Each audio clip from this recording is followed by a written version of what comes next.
Hello everybody! I know this illustration is very difficult for a beginner, but nevertheless in this tutorial I will show you some tricks and useful techniques in rendering realistic fabrics.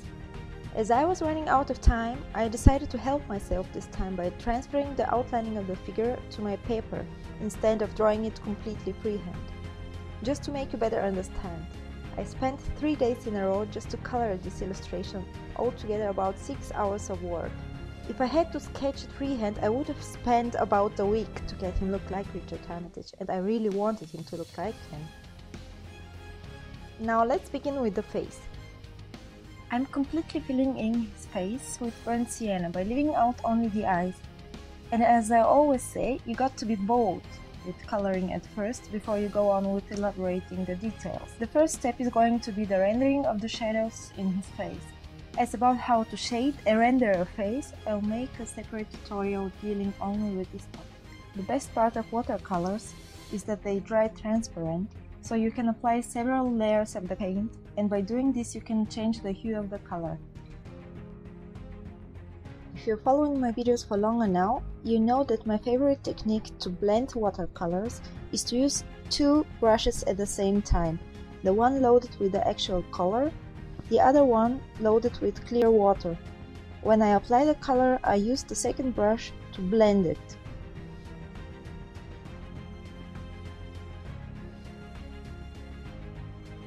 You can't just use only one tone when rendering human skin. Every human has a variety of tones in the skin. There is brown, yellow, red, purple, green, and many more. Once the drawing is dry, I'm going to use color pencils to finish up the details and add the highlights on the skin with an ivory tone.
Thorin wears fingerless gloves with decorative leather arm bracers on top. The easiest way to render them is to first build up all dark and light areas, and then use a well-sharpened pencil or a very thin brush to elaborate the ornament of the design. The leather of the bracers is stiff and hard, therefore it has a shine to it. So I'm going to apply several coats of grey until I get a high contrast between the shadows and the highlights. This is going to give me that polished effect of the leather. As the light hits his arms from the top right, the brightest area on the bracers is directing to the top. I'm going on with the ornaments using a sharp black pencil. Pay attention to the direction of light. The upper edges of the ornaments are cast in shadows, while the lower edges reflect the light.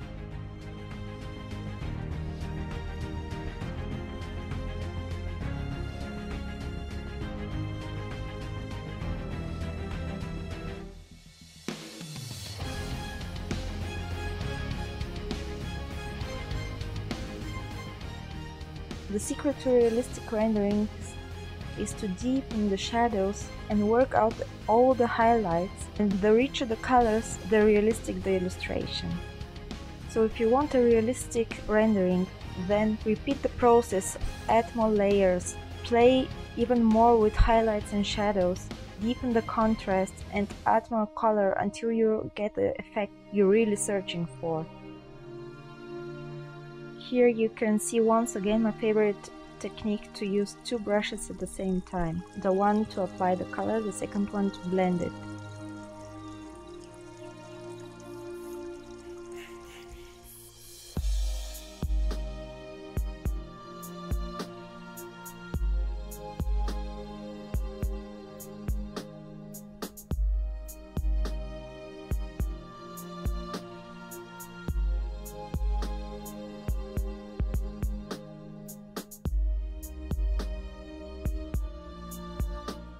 Thorin wears a sleeveless black or dark brown leather coat with heavy brown fur trim along the neckline, down the front and along the hem. Compared to the arm bracers, the leather of the coat is soft and therefore rather dull. I'm using a warm brownish grey for the base and a black for the shadows. You might know that I love to add different shades to the colors. I don't like to work only with blacks or only with blues. Even if the costume is really made of black fabrics, I like to change the different tones of the clothing pieces, so they are never in the same color palette. This way you get more dimension in the drawing, it doesn't get boring. If you want, you can use light colored pencils to go over and add some more highlights, but don't overdraw it.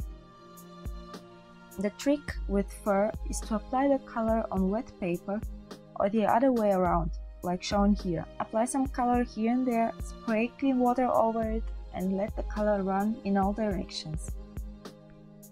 If you use your fingers to spread the color, it will get even more realistic and it will look even more like fur.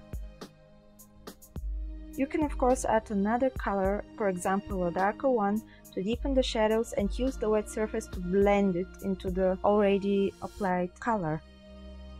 If you can't wait for the drawing to dry, a blow dryer comes handy if you want to save some time. I'll show you how to render the fur in a minute, but now I'm going to illustrate the tunic and the scale armor Thorin wears underneath. As about the armor, it's made of small metal diamond-shaped scales attached to a thick fabric, probably leather or suit, that protects Thorin in the battle. Use a silvery gray and kind of ochre yellowish tone to get that silvery golden shade of the scales. And don't apply it all over the scales. This way they will look like some of them are shining or reflecting light and the other ones are kind of in the shadow.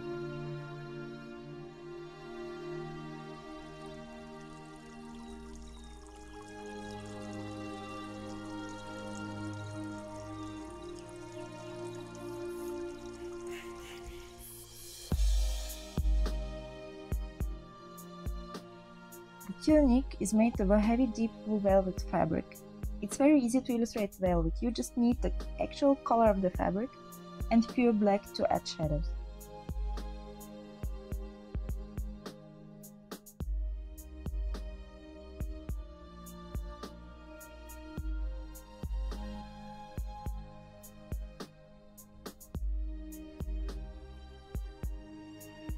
To finish up the fur, I'll have to give the fabric a little bit more dimension and depth by adding more shadows. Use again your fingers if needed to spread the color.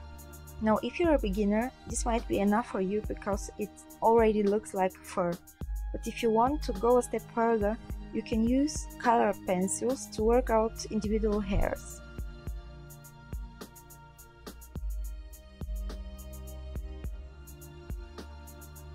Then I'm going to use sharpened color pencils in black, grey and ivory to render individual hairs and a milky gel pen to add highlights. Remember that the hair is mostly darker in the roots and lighter at the end. The best effect of fur you will notice at the darker areas where the little hairs are falling over the black colors. As you can see, I work in layers from the bottom up. I started with the face as it's covered by the hair and the fur, then I rendered the tunic covered by the fur of the coat, and I'll finish the drawing with illustrating the hair falling on his shoulders and covering the fur itself.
The ORCRIST is very simple. Just remember that metals are best illustrated by using high contrast in the shading and pure white for the light reflections. I'm using different shades of grey to render the sword and white to emphasize all sharp edges. Apply the colors on wet surface to let them blend into each other.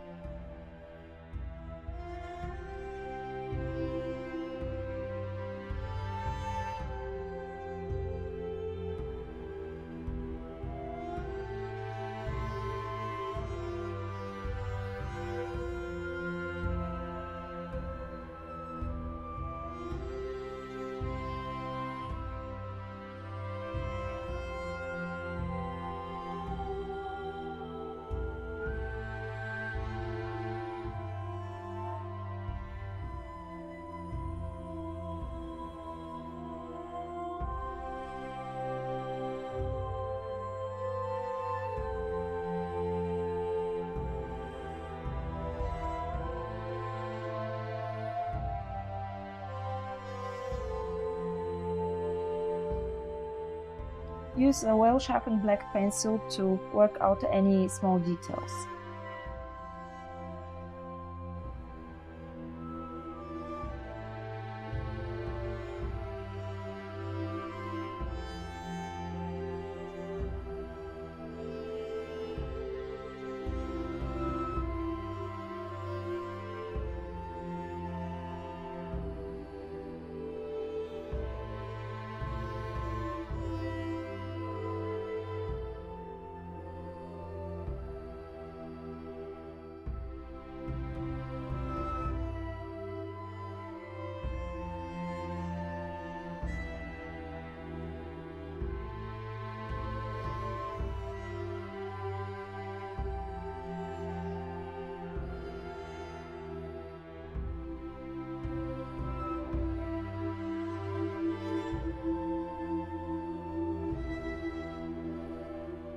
When you draw hair, do not use individual lines to illustrate every single hair.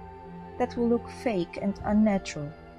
The hair falls in strands. I'm laying on a base of black color and use a brush to work out individual strands where needed. Then use a white pencil and a milk gel pen to add few highlights and strands of white hair. And that's it.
Only 5 to 10% of my subscribers get notified about my uploads in their subscription box. If you want to stay connected and get informed about my videos, you can sign up for email notifications. This way, every time I upload a new tutorial, you'll receive an email with a picture of my tutorial and a link if you want to check it out on my channel.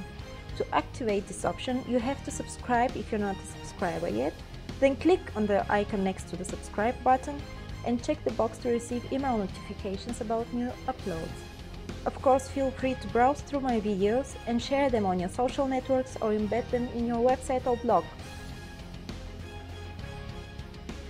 I'll see you next time on our next adventure.